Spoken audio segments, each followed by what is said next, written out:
Jees, käydään katsomassa vähän miltä tää hoppy näyttää sisältä.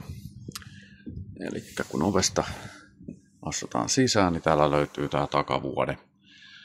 Eli se oli 140 senttiä noin leveä. Pikkusen tää ei ole koko matkalta 140 leveä. Pikkusen on tämmönen viistomainen tää patja. Siellä on kaapistot kiertää tätä takaosaa. Ihan mukavasti säilytystilaa. Täällä sängyn alla on vielä tämmönen säilytyskaappi. Sinne saa hyvin tavaraa. Sitten eli keittiön puoli löytyy tästä. Siellä on kaasuliesi 3 polttimella. Sitten lavuaari.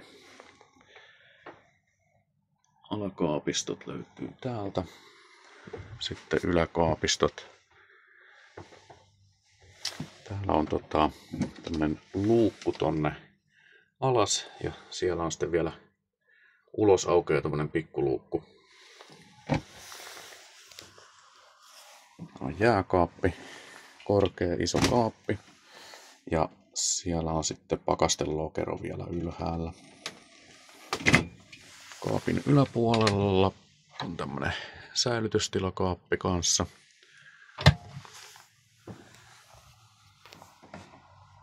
Vessan puolelle.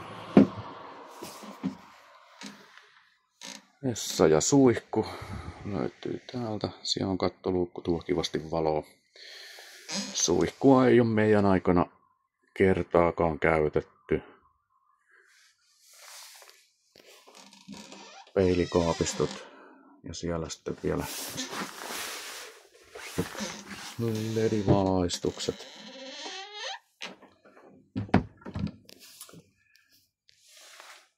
Sitten tässä on korkea vaatekaappi. Siellä on meillä nyt laitettu tämmönen, kun ei kauheasti mitään takkeja tarvinnut, mutta tämmönen lokerikko ripustettu tonne. Sitten tää ruokailuryhmä, eli tää on tämmönen sivusohva ja sitten vastakkain istuttava tämmönen pöytäryhmä. Ja se on tosiaan niin kolmipistevyöt löytyy tältä puolen 2 ja sitten vastakkaiselta puolelta niin täällä on lannevyöt on myös molemmilla paikoilla, mutta auto on rekisteröity vaan 5, jotenka siinä nyt ei lakipykälien mukaan sitten saisi istua kuin 1 henkilö tossa. Auto on siis 5 henkilölle rekisteröity, mutta turvavyöt ja istumapaikat löytyy 6. Pöytäryhmässä täällä saa vielä käännettyä lisäpalase.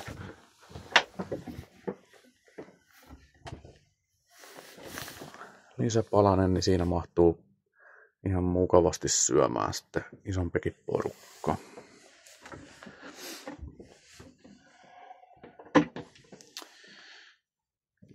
Ja USB-pistokkeita löytyy muun muassa tuolta pöydän alta. Tuohon pöytäryhmään niin saa sitten kännykät latinkiin matkan aikana. Keittiöstä tuolta löytyy ihan normaaleita pistokepaikkoja.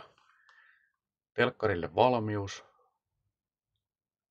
tuohon laitettavaksi. Yläkaapistoja molemmin puolin.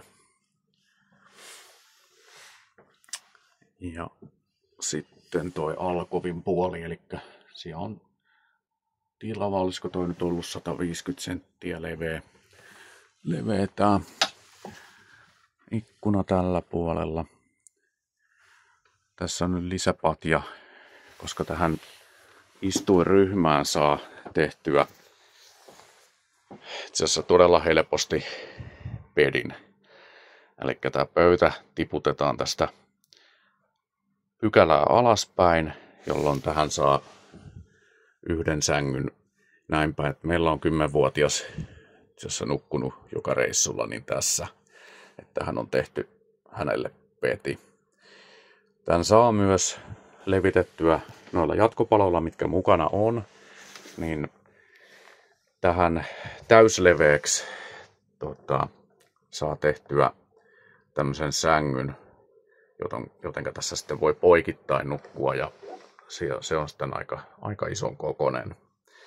Eli täältä alta tulee sitten levitys tähän väliin, jolloin tuohon tulee sitten iso sänky oikein, että autossa on niin 6 henkilölle niin ihan hyvät tilat nukkua.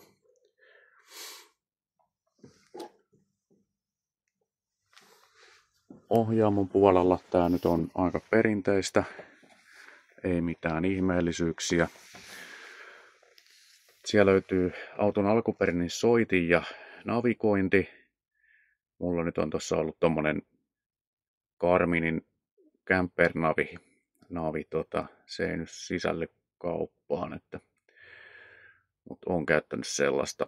Ja itse asiassa paransin vähän tämän auton vakioäänentoistoa, kun noi vakiokaiuttimet on semmoiset, että niistä ei taida kuulua edes uutislähetystä, niin tonne tämmönen merkkikohtainen Alppinen erillissarja on laitettu tähän autoon kiinni ja nyt kuuluu selkeästi paremmin humppa sitten. Ovet on myös äänieristetty sisältäpäin. Tein sen samalla kun nuo kaiuttimet laitoin ja vaihdoin myös ovikaiuttimet siihen toisenlaiset. Ikkunoista löytyy kasettiverhot tänne ohjaamoon. Tän saa pimennettyä hyvin. Ja tietenkin sitten näissä kaikissa muissa ikkunoissa on pimennysverhot ja hyttysverkot myös.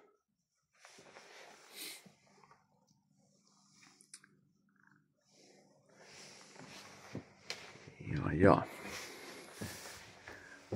Täältä löytyy sitten Truman käyttöpaneeli ja sitten muuten auton käyttöpaneeli täältä.